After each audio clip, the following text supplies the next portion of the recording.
Classificação indicativa. Livre para todos os públicos.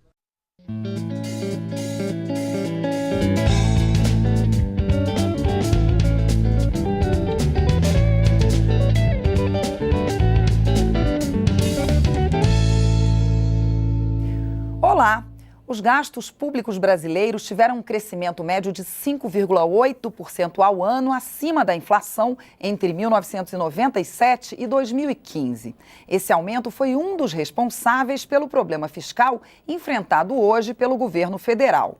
Também foi necessário um crescimento da dívida pública para cobrir esses altos gastos. A gente conversa agora no Palavra Aberta com o deputado Alfredo Kaifer, líder do PSL aqui na Câmara, sobre a proposta de emenda à Constituição que estabelece um teto de gastos para o governo. Eu sou Mariana Monteiro e este é o programa da Rádio e da TV Câmara. Deputado, como vai? Tudo bem. Tudo bem. Então, o senhor sempre achou que houve esse gasto público exagerado, né? Como é que o senhor vê, qual é a saída para isso, a primeira saída que o senhor vê para isso? Bem, essa PEC 241, que limita o gasto público, estabelece um teto, é um avanço, é um bom começo. Ele dá um freio, ele demonstra ao mercado de que você tem uma regra clara por alguns anos, por isso que a proposta é que ela seja duradoura por 20 anos, é possível que haja negociação para reduzir isso, mas ela dá uma perenidade.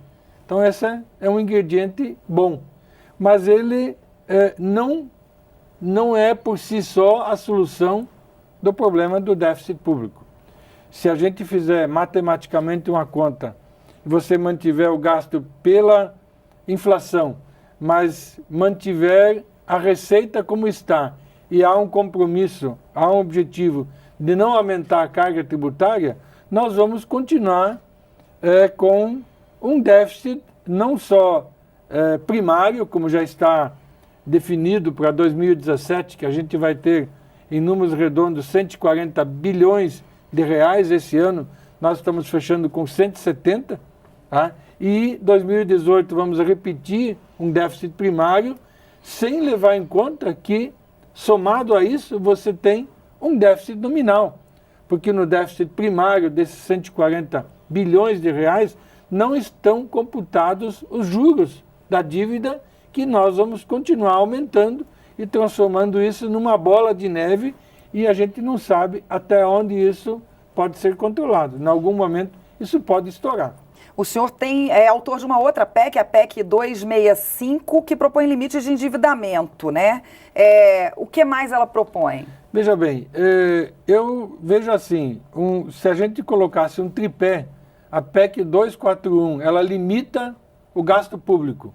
Você tem, eu estou com a PEC 511, que já está na comissão especial, já estão elaborados os nomes, a composição, para a gente discutir na comissão. Então esse é um pé, e o outro é uma PEC de minha autoria também, a PEC 265, que limita o endividamento. Não adianta nada, nesses anos todos nós provamos isso, de que você limita o gasto, não tem aumento de carga tributária, mas permite que o executivo deliberadamente aumente a dívida. Ele vai emitindo título público, a dívida de hoje é o déficit de amanhã, ou é o imposto que em algum momento nós vamos ter que cobrar do contribuinte. Então, você tem que fechar o cerco. É preciso limitar também o endividamento. E aí é preciso fazer todo um conjunto de atitudes que vão resolver a situação. Só a PEC 241, o teto, não vai resolver. Nós precisamos fazer reformas estruturantes importantes, porque senão, em algum momento, nós não vamos conseguir fechar a conta. O senhor tem também uma outra PEC da sua autoria, a 511, que essa sim mexe com a questão tributária. Sim, a 511 nós estamos colocando na Constituição que a carga tributária federativa não seja maior do que 1/4 do PIB, do Produto Interno Bruto, divididos entre União, Estados e municípios. quem faria esse papel anualmente seria o Senado, o Congresso Nacional, que coloca freio e coloca limitador em cada um dos entes. Para você ter uma ideia, os Estados Unidos, que é, digamos assim, o país líder, a maior economia do mundo, em toda a sua história mais recente, nunca cobrou mais da sociedade do que 1/4 do produto interno bruto. E coloque produto interno bruto de tamanho expressivo. Então é possível sim você atender todas as demandas da sociedade com uma carga tributária de 25% do PIB. Né? Essa é uma situação que deveria ser contemplada. A limitação do endividamento, não pode mais emitir título público, dar conta de pagar a dívida que existe, e no curto prazo nós precisamos uma associação de outras medidas. Eu cito, por exemplo, que é inadiável uma reforma da Previdência, que daqui 2 anos vai nos consumir 180 bilhões, uma quantidade expressiva do PIB nacional, está em crescente e em algum momento ela será inadministrável. Sabe que existem deputados e até especialistas que dizem que isso, na verdade, é uma falácia? Não, não é. Isso não vai acontecer? Não é falácia, não. Os números não mentem.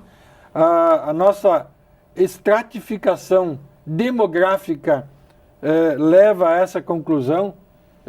Não é preciso ser um expert, um especialista para você perceber que nós estamos...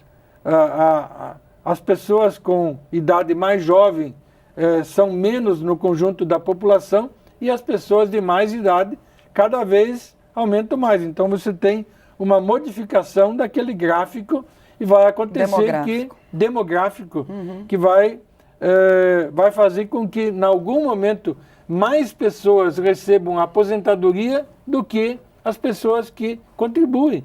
Hoje esta relação ainda é inversa, algo como 2/3 para 1/3, mas daqui 10 anos nós vamos ter a desproporção, nós vamos ter... Como é que fecha a conta se 1/3 ou 40% da população trabalha para sustentar o lado inverso, 60% ou 65% de outras pessoas que vão estar aposentadas? Então, o nosso planejamento na Previdência Social, na aposentadoria, ela não foi bem arrumada. Nós temos uma pessoa que hoje começa a contribuir com 16, 17 anos e se aposenta com quanto? Com 50 anos de idade. Quer dizer, o senhor é a favor da aposentadoria só aos 65 anos? Eu sou a favor, sim. Nós temos que aumentar, nós temos que levar isso para 65 anos.